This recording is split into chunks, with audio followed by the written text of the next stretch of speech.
Social media is here to stay, and I think this is something we talk about over and over again, but it's really, really important to think about not only with our kids how they can keep safe online, but some tips for ourselves as well.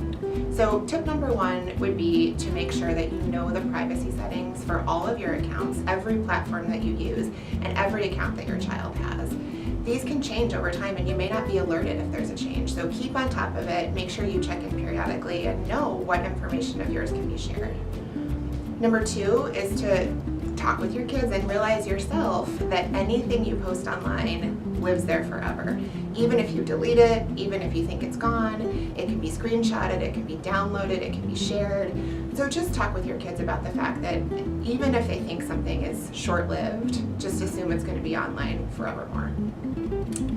Tip number three is to set a Google alert for yourself, your own name, and for your child's name. So sometimes people will post things about you, or referencing your kids online, and this is a great way to just make sure that you get alerted if that happens.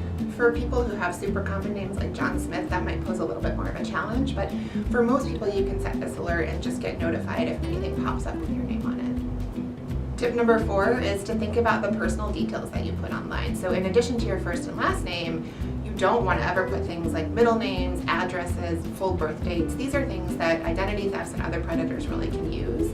Some people don't even post their full first and last name. They actually post a nickname or maybe a middle name in place of a last name to avoid some of that.